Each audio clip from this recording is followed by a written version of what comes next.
Sudah sejak lama, suku atau orang Jawa dikenal memiliki peranata hidup yang teratur. Hal itu tidak terlepas dari keberadaan kitab-kitab yang memuat tentang perilaku individu atau kelompok. Meski bukan kitab suci, namun kitab-kitab yang ditulis para bujangga di masa lalu ternyata masih menjadi petunjuk atau pegangan sampai sekarang. Bahkan ada kitab yang menjadi rujukan ketika terjadi peristiwa di tingkat nasional, baik bencana alam ataupun pergantian kepemimpinan. Inilah 5 kitab kuno yang masih sering dikutip atau menjadi rujukan masyarakat. Pertama, Kitab Negara Kertagama. Salah satu peninggalan Kerajaan Majapahit di bidang sastra adalah Kitab Negara Kertagama yang ditulis oleh Empu Prapancal. Kitab ini kemudian menjadi sumber sejarah yang begitu dipercaya. Naskahnya selesai ditulis pada tahun Saka 1287 atau 1365 Masehi di dalam bahasa Kawi. Dari maknanya, negara Kertagama artinya negara dengan tradisi spiritual. Negara Kertagama menjadi kitab babon yang banyak dikutip dalam penulisan sejarah Indonesia modern, terutama yang berhubungan dengan Majapahit. Kedua, Kitab Pararaton. Pararaton atau Pustaka Raja adalah naskah yang digubah dalam bahasa Jawa Kawi. Naskah ini cukup singkat, berupa 32 halaman yang terdiri dari 1126 baris. Isinya adalah sejarah Raja-Raja Singosari dan Majapahit di Jawa Timur. Namun sejatinya, isi Pararaton didominasi tentang perjuangan Ken Arok mendirikan kerajaan Singosari. Kisah dalam Pararaton sering dikutip ketika terjadi peristiwa politik yang menghalalkan segala cara hingga akhirnya timbul saling bunuh. Meski tidak diragukan kehebatan dan kebesaran Ken Arok, namun upaya merebut Ken Dedes dari tangan Tunggul Ametung serta pembunuhan terhadap Empu Gandring yang melahirkan kutukan hingga anak keturunannya saling bunuh menjadi contoh tentang politik yang menghalalkan segala cara. Posisi Kitab Pararaton menjadi penting karena di dalamnya terdapat teks Sumpah Palapa yang diucapkan Gajah Mada saat dilantik menjadi Mahapati Majapahit.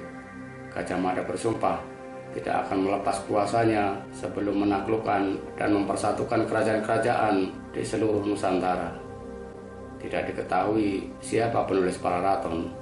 Tahun pembuatannya diperkirakan antara 1481 hingga 1600 Masehi. Jangka Jayabaya.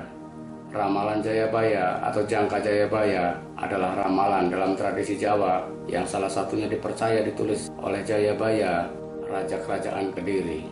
Ramalan ini dikenal pada khususnya di kalangan masyarakat Jawa yang dilestarikan secara turun-temurun oleh para pujangga.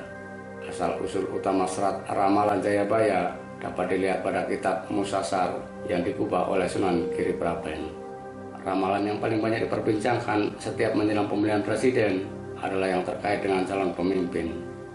Menurut ramalan Jayabaya, Indonesia akan mencapai zaman keemasan setelah dipimpin oleh raja atau presiden yang namanya berakhiran Notonegoro. Perdebatan apakah presiden yang berkuasa selama ini sudah memiliki akhiran nama yang membentuk rangkaian kata Notonegoro. Kapankah masa Kalabendu, masa ontran-ontran sebagai pembuka kedatangan Satrio Paningit akan terjadi? Terlebih saat ini kondisi negara sedang tidak baik-baik saja akibat pandemi dan persoalan lainnya. Kitab Sutasoma. Penyanyi Agnes Mo sedang mencari tulisan asli dari semboyan negara Indonesia yakni Bhinneka Tunggal Ika. Penyanyi internasional yang telah melahirkan banyak album itu ingin tahu cara menulis Bhinneka Tunggal Ika, Tanhana Dharma Mangpa yang terdapat pada Kakawin Sutasoma karya Empu Tantular. Kakawin Sutasoma mengajarkan toleransi antar umat agama Hindu dan Buddha. Istilah Bhinneka Tunggal Ika terdapat pada pupuk 139 bait 5 yang berbunyi, Buddha dan Siwa merupakan dua zat yang berbeda. Mereka memang berbeda, tetapi bagaimanakah bisa dikenali? Sebab kebenaran Jina atau Buddha dan Siwa adalah tunggal. Terpecah belahlah itu, tetapi tetap satu jua. Tidak ada kerancuan dalam kebenaran. Sedang frasa bahasa Jawa kuno, Bhinneka Tunggal Ika secara harfiah artinya berbeda-beda namun tetap satu jua. Secara umum, kitab Sutasoma yang lahir di zaman kepemimpinan Raja Hayam Wuruk menceritakan perjalanan panjang seorang pangeran dari negeri Hastinapura bernama Sutasoma untuk menemukan makna hidup sesungguhnya. Serat Centini.